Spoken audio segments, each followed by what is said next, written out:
Hello guys, स्वागत है आपका रंगाइन एकेडमी के यूट्यूब प्लेटफॉर्म में। मैं हूं प्रशांत पूजन। दोस्तों, जैसा कि आपको पता ही है कि एसएससी एमटीएस का एनालिसिस आपका अपना चैनल रंगाइन एकेडमी पहले दिन से ही दोस्तों लेके आ रहा है और जो हमारे स्टूडेंट हैं उनको काफ़ी ज़्यादा हेल्प मिल रही है।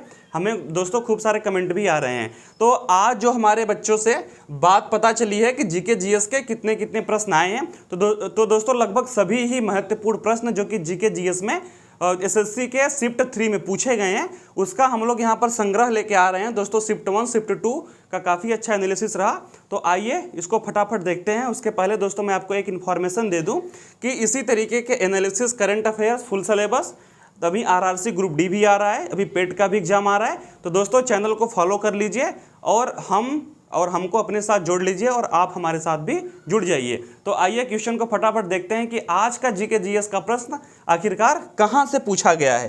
ठीक है ना, तो बात करते हैं। पहला ही प्रश्न दोस्तों खेल से है, काफ़ी आसान है।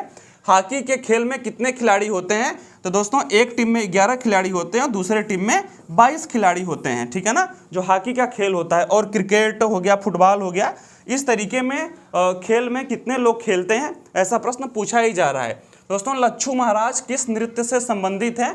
तो लखनऊ के कथक नृतक। ठीक है ना, यह दोस्तों लच्छू महाराज उत्तर प्रदेश के लखनऊ से हैं और जो ये डांस करते हैं, कौन सा डांस करते हैं? कथक डांस करते हैं।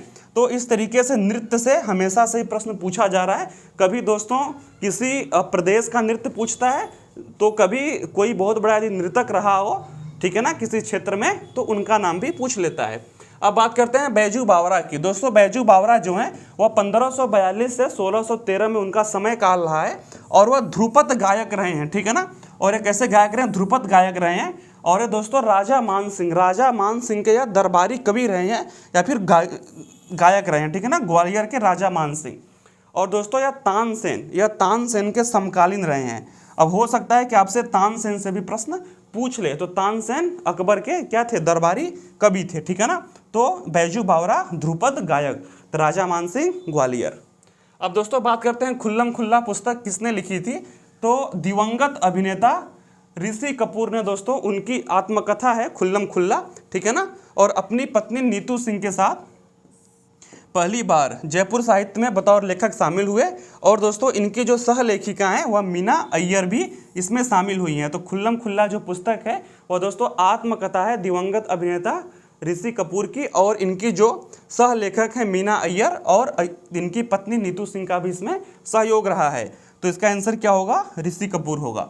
अब दोस्तों बात करते हैं दिसंबर सन 2022 में देश के पहले सीडीएस यानी कि chief defence officer Bipin Rawat ji की जो हेलीकॉप्टर दुर्घटना में दोस्तों एक दुखद मृत्यु हुई थी, उनसे प्रश्न पूछा गया है कि अर्थात जो जनरल बिपिन रावत थे वह सेना के कौन से पद पे थे? तो दोस्तों वह सेना में सीडीएस के पद पे थे, यानी कि चीफ डिफेंस ऑफिसर। जल थल वायु तीनों सेनाओं के प्रमुख होते हैं। ठीक है ना, और उस पद पे दोस्तों भारत के बिपिन रावत जी थे, यानी कि तीनों सेनाओं के प्रमुख थे। तो उनसे भी प्रश्न पूछा हुआ है।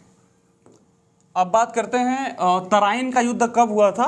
तो अभी पृथ्वीराज चौहान दोस्तों एक मूवी आई है, ठीक है ना, उसमें मोहम्मद गौरी और पृथ्वीराज चौहान के बीच में फाइट दिखाया गया है। तो बस मैं आपको जोड़ने के लिए बोला हूँ।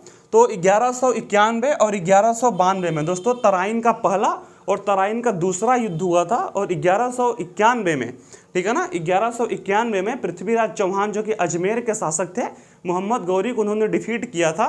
और 1192 में दोस्तों मोहम्मद गौरी ने पृथ्वीराज चौहान को डिफीट किया था। तो इस तरीके का तराइन का पहला और तराइन का दूसरा युद्ध है, तो आप लोग इसको देख सकते हैं। ठीक है, अब बात करते हैं भूटान की सीमा कौन कौन से भारतीय राज्य से लगती है? तो दोस्तों इस प्रश्न में 4 ऑप्शन दिया था। ठीक है ना, और उन 4 ऑप्शनों में से यह जो 4 राज्य दिख रहे हैं ना, उसमें से कोई एक था।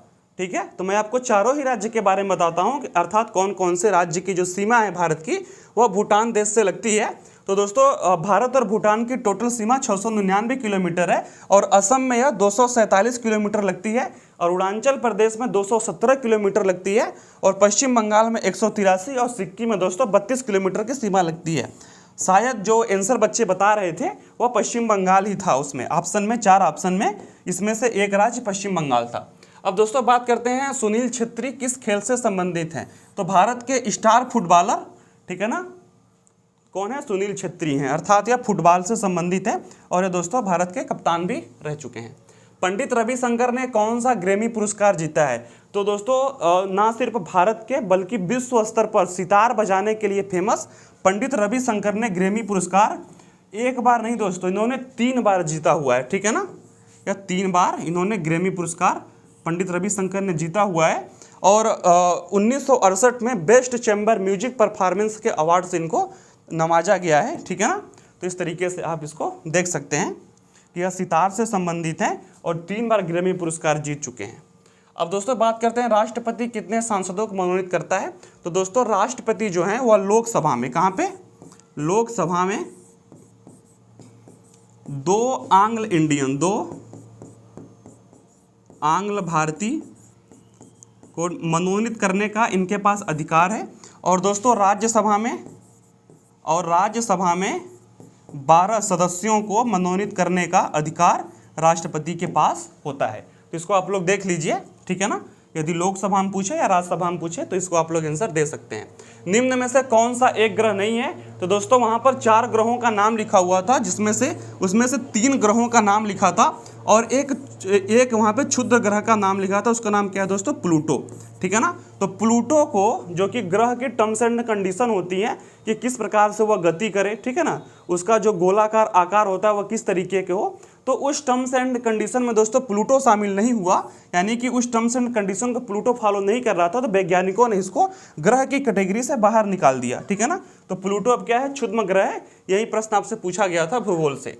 अब दोस्तों बात करते हैं संविधान सभा में किसे अस्थायी अध्यक्ष बनाया गया। तो आपको पता ही है कि अस्थायी अध्यक्ष जो है वो डॉक्टर सच्चिदानंद सिन्हा को बनाया गया। और दोस्तों इन्होंने 9 दिसंबर 1946 को पहली बार अध्यक्षता की।